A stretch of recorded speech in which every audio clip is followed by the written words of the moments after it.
बिस्मिल्लाहिर्रहमानिर्रहीम अस्सलाम वालेकुम।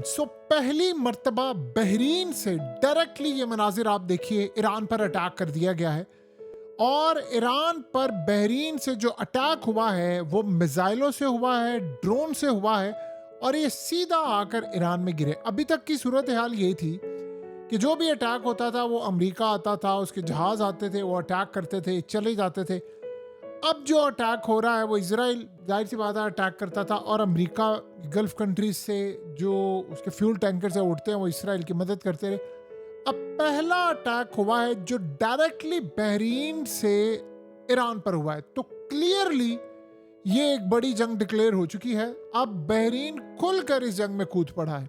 आपको पता है बहरीन में जितना अटैक किया है वो जो हुआ है, लेकिन अगली सूरत हाल जरा आप समझे। इस वक्त कतर ने हंगामी बेसिस पर इमरजेंसी नाफिज कर दी है और उन्होंने मैसेजेस भेजना शुरू कर दिए हैं तमाम लोगों को कि तमाम के तमाम लोग इस वक्त हाई सिक्योरिटी, इस वक्त खतरा है, और तमाम के तमाम लोग घरों में रहें, कोई भी बाहर ना जाए, यानी विंडो से दूर रहें, दीगर चीज़ों से दूर रहें। इस वक्त कतर में हर जगह पर मोबाइलों पर मैसेजेस आ रहे हैं, तमाम लोगों को कहा जा रहा है कि आसमान पर मिसाइल, ड्रोन्स, इसकी बारिश हो रही है। तो जंग अब आप समझ लें कि खुलकर आ गई, और आप सबने देख ही लिया है कि ईरान के प्रेसिडेंट ने अपना बयान जो है वो उसमें तब्दीली कर दी। उन्होंने कहा जी हम पर जो अटैक करेगा वो करेंगे, क्योंकि एस्टैब्लिशमेंट ईरान की अब वो किसी को सुनने को तैयार नहीं है।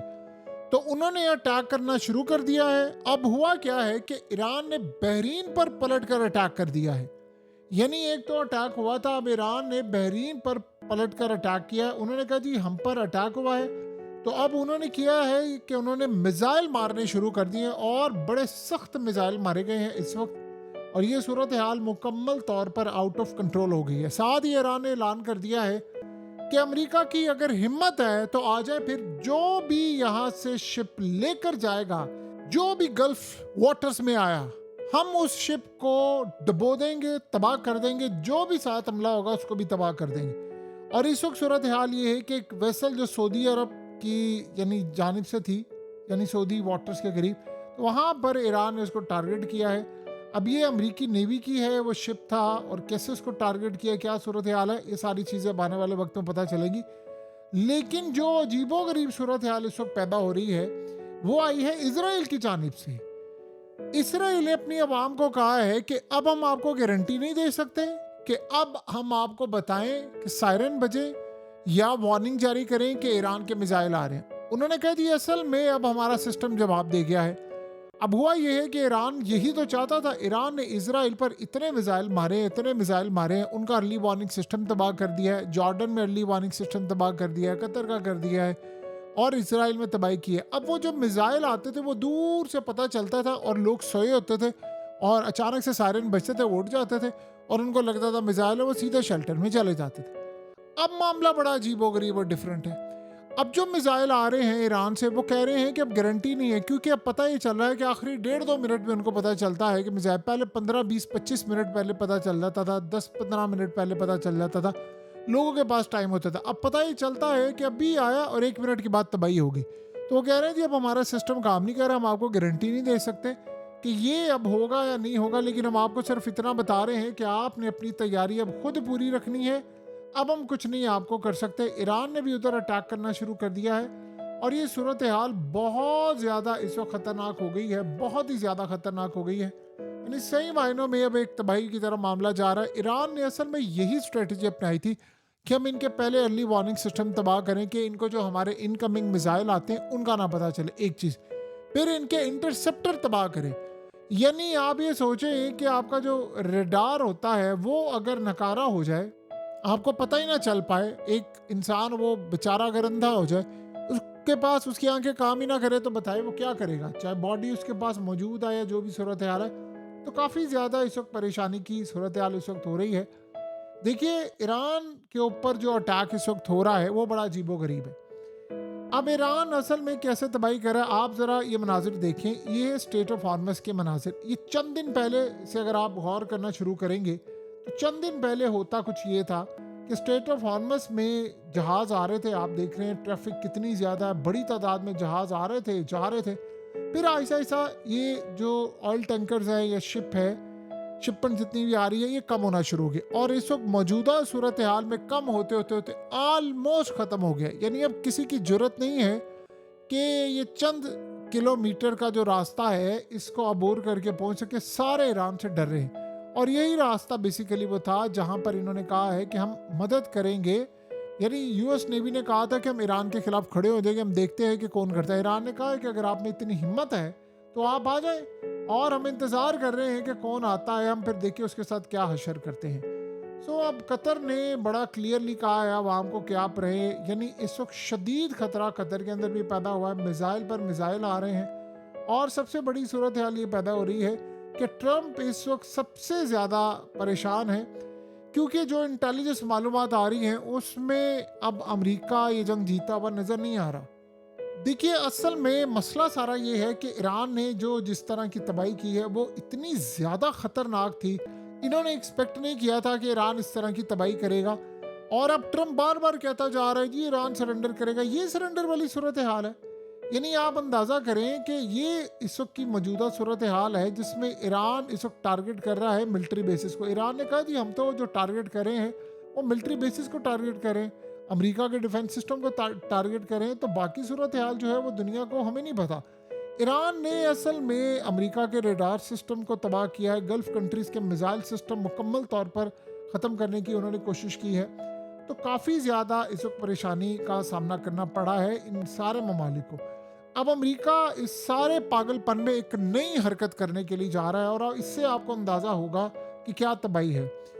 देखिए ईरान ने ऐलान किया है कि वो जो अपने नेक्स्ट लीडर है आयतुल्लाह अली खामनाई के बाद वो 24 घंटों के अंदर अंदर सेलेक्ट करने जा रहे हैं। लेकिन ईरान को बड़ा केयरफुल होना पड़ेगा, क्योंकि एक तो नए लीडर आएंगे।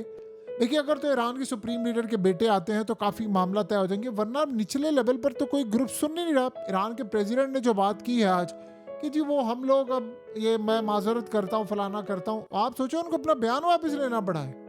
अगर जी गल्फ कंट्रीज में हमने अटैक किया, बयान वापस लेना पड़ा है। अमेरिका को लग रहा है कि अब जंग बड़ी हो रही है, तो अमेरिका कर ये रहा है कि इस वक्त उसका तीसरा एयरक्राफ्ट कैरियर आ रहा है जो ईरान पर अटैक करने के लिए जा रहा है। तो आप पागलपन की इंतहा देख लें इनकी। यानी आप समझ लें कि 10-15 हज़ार इनके फौजी होंगे 3 एयरक्राफ्ट कैरियर पर, और अगर ईरान ने तीनों को उड़ा दिया तो कितनी तबाही होगी। ये बेसिकली इस वक्त सूरत हाल ये है जो सबसे ख़तरनाक है। देखिए ईरान ने इस वक्त किया क्या है कि जो ख़ास तौर पर डेटा सेंटर्स है अमेज़ॉन का, उसको उन्होंने उड़ा दिया है शायद ड्रोन्स के साथ। तो ये आर्टिफिशियल इंटेलिजेंस का इंफ्रास्ट्रक्चर जो है वो उसको उड़ाना उन्होंने इसलिए शुरू किया है कि यहाँ से सारी मदद वो कहते हैं जी अमेरिका की हो रही थी। तो लिहाजा अब काफ़ी ज़्यादा परेशानी की सूरत हाल है। पूरे याद रहे कि मिडिल ईस्ट के अंदर इस वक्त सूरत हाल काफ़ी ज़्यादा परेशान है, और इस वक्त जो बरतानिया हरकतें करता फिर रहा है वो भी जाहिर सी बात है अब वो इस जंग में कूद रहा है। उन्होंने बॉम्बर्स भी इस्तेमाल करने हैं, उन्होंने एयरक्राफ्ट कैरियर भी इस्तेमाल करना है, और उनका भी प्लान ये है कि हम यहाँ पर तबाही करें। ईरान ने इस वक्त इराक को हिट किया है, कतर को हिट किया है, सऊदी अरब को हिट किया है, और इसराइल को हिट किया एक ही रात के अंदर, और यूएई को भी उन्होंने हिट किया है। अब वो यूएई ने कहा हमने काफ़ी हद तक इंटरसेप्ट किया है।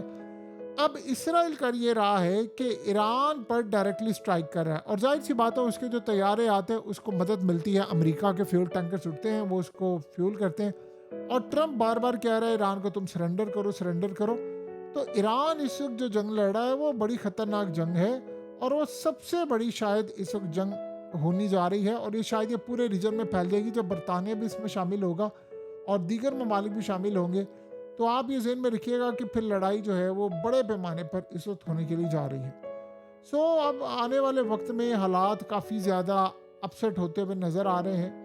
देखिए सबसे पहली बात यह है कि मिडिल ईस्ट की जो कंट्रीज़ हैं या गल्फ़ कंट्रीज़ हैं वो सबसे पहले जो काम कर रही हैं वो लोगों की हिफाजत कर रही हैं कि लोगों के लिए मसला ना हो या जो ऐसी सूरत हाल है वो ना। लेकिन असल मसला ये है कि अमेरिका की स्ट्राइक रुक नहीं रहे। तो अमेरिका के अगर स्ट्राइक रुक नहीं रहे तो आप बताइए फिर इस सूरत हाल में कैसे ये जंग रुकेगी। गल्फ़ कंट्रीज़ ने अमेरिका को कहा है लेकिन स्ट्राइक तो रोकने को तैयार नहीं है। और जो सबसे ख़तरनाक सूरत हाल है कि जब स्ट्राइक नहीं रुकेंगे तो अब अगली जो लड़ाई है वो पानियों में होने के लिए जा रही है। तो पानी में जब लड़ाई होती है तो ये बात ज़हन में रखिएगा, ये काफ़ी ज़्यादा इस वक्त अपसेट और परेशान कर देने वाली है। बहरहाल अब अमेरिका की नज़रें ईरान के तेल पर है, ईरान की गैस पर है, और ये लड़ाई असल में इस वजह से है कि हमने ईरान से तेल और ये तमाम चीज़ें लेनी है। बहरहाल अब देखिए, ईरान से तेल लेंगे, गैस लेंगे, ईरान ना तो कोई वेनेजुएला है ना कोई और सूरत हाल है, और सूरत हाल काफ़ी ज़्यादा परेशान है। अब देखना ये है कि कैसे ये इसको मैनेज करते हैं। लेकिन ये जंग अब याद रखिएगा मज़ीद कई ममालिक को लपेट में लेने के लिए जा रही है, क्योंकि अमेरिका ने जंग रोकनी नहीं है, इसराइल ने जंग रोकनी नहीं है। गल्फ़ कंट्रीज़ का बड़ा नुकसान हो रहा है, one by one her country face कर रही है। लेकिन कब तक, ये तो आने वाला वक्त ही बताएगा।